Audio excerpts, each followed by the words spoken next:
Police are questioning entertainers Sean Puffy Combs and Jennifer Lopez following a shooting at a nightclub. I had nothing to do with a shooting in this club.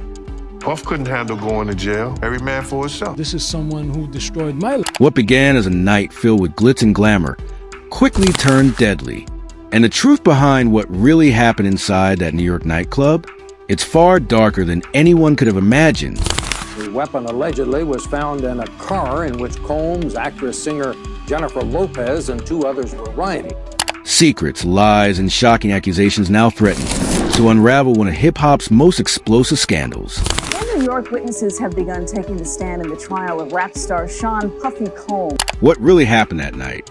Let's peel back the layers of mystery. Boy protege Mose served nearly a decade in prison for a 1999 nightclub shooting in New York, where 3 people were injured. Diddy attended a party at the club with his then-girlfriend Jennifer Lopez and had also been arrested and accused of being involved in the shooting. However, during his trial, he said he fired the gun in self-defense and was acquitted of all charges. J-Lo was also arrested at the scene, was held for about 14 hours, but was released without being charged. Moses, who is now the leader of the opposition in the Belize House of Representatives, claims he took the fall for Diddy and is now reflecting on his incarceration, calling Diddy someone who, quote, destroyed my life. Shine's time with Bad Boy Records marked one of the darkest chapters of his life.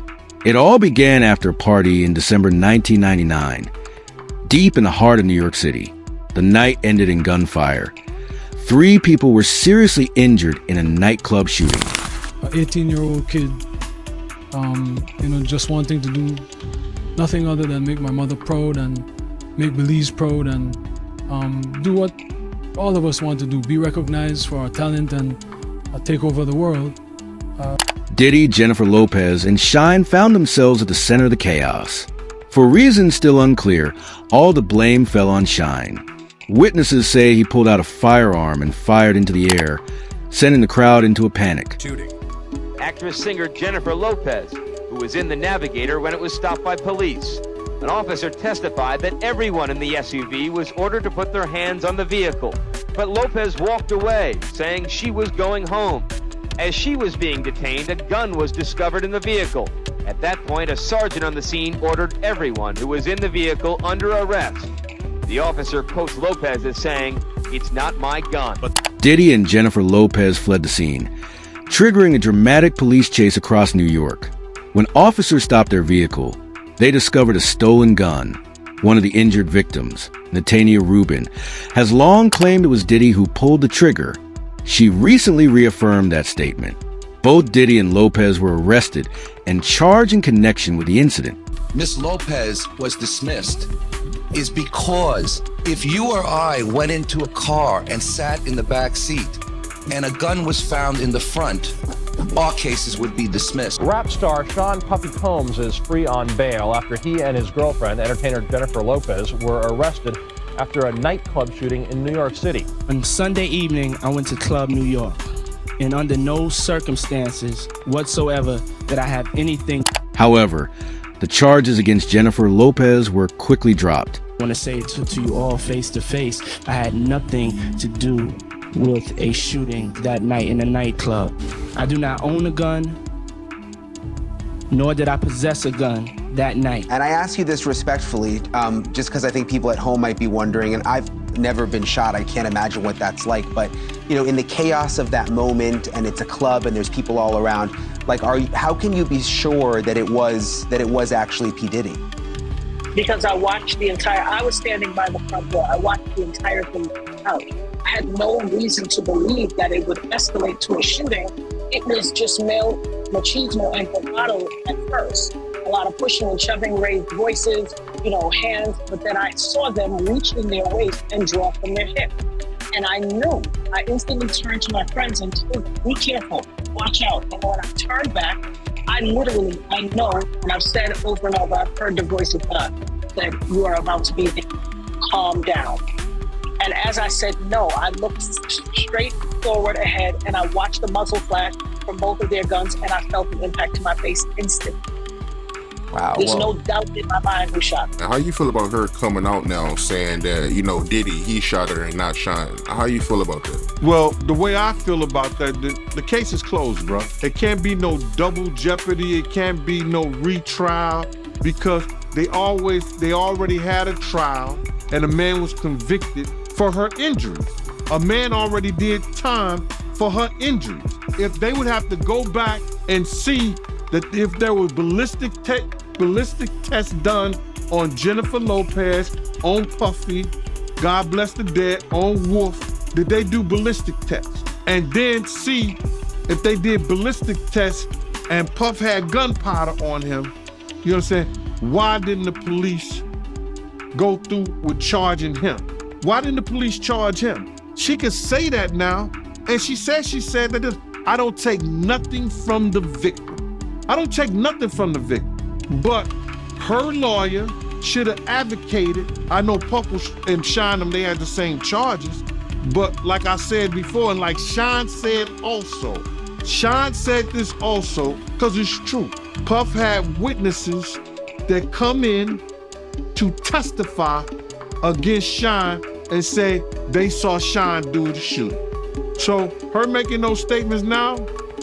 Some witnesses also. While Shine's attempted murder charges were later dismissed, he was still convicted of assault and illegal weapon possession. He received a 10-year prison sentence, a punishment he described as pure torture. Meanwhile, several witnesses came forward, claiming that Diddy was the one who brought the gun to the club. He has consistently denied those allegations. The jury now appears to be focusing on the gun possession and bribery charges against Sean Puffy Combs. This afternoon, jurors sent the judge 2 notes, one of which asked for a transcript of a phone message Combs left Wardell Fenderson, once his driver, now the prosecution's star witness. During the trial, Fenderson testified that Combs was armed the night of the shooting at Club New York, and later pressured him to claim ownership of a pistol police found when they pulled over Combs' Lincoln Navigator as it fled the shooting. And I just want to make you feel like comfortable, you know what I'm saying? Make your family feel comfortable. What exactly Combs meant by that is in dispute, but the prosecution claims the rapper offered Fenderson $50,000 or a diamond ring to take the... There were also reports that Diddy paid his driver $50,000 to take the fall for the gun charges. To be the fall guy. There's a narrative that still exists that you knowingly took the fall for Sean Combs. Taking the fall means not snitching, not getting your friends in trouble. Even today, I wouldn't want to do anything to get anyone in trouble. So did anyone come to you and say, hey man, we need you to take this hit for Diddy? No, I did that out of honor and integrity. I'm 46 years old, so I've been humbled by life. There was a time where people wanted to tell the victim story. People wanted to tell the, I hate Diddy's story, or I hate this person's story, or everyone's to blame for where I'm at in life story.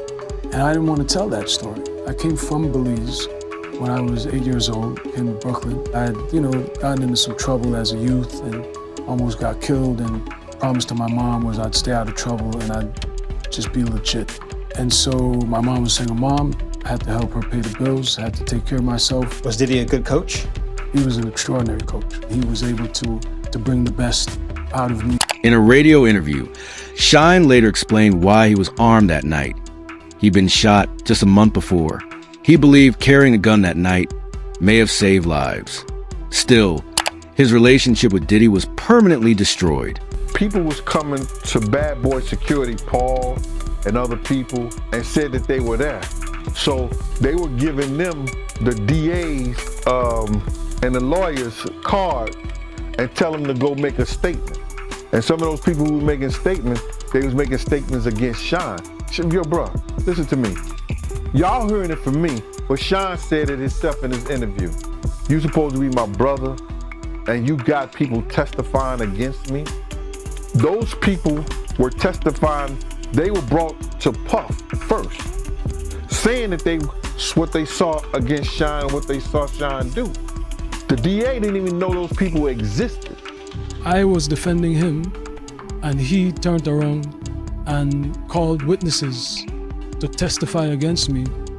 And In the end, Shine served nearly 9 years for assault, weapons possession, and reckless endangerment. He claimed he accepted the sentence to protect himself. But the full truth began to surface just days later, thanks to revelation from Diddy's former bodyguard, Gene Deal. Shine's story exposes a grim underbelly of the bad boy empire, where loyalty can turn into betrayal, and survival often comes at a devastating cost. This is just one chapter in the Diddy saga. Make sure to like, subscribe, and turn on notifications so you don't miss what's coming next.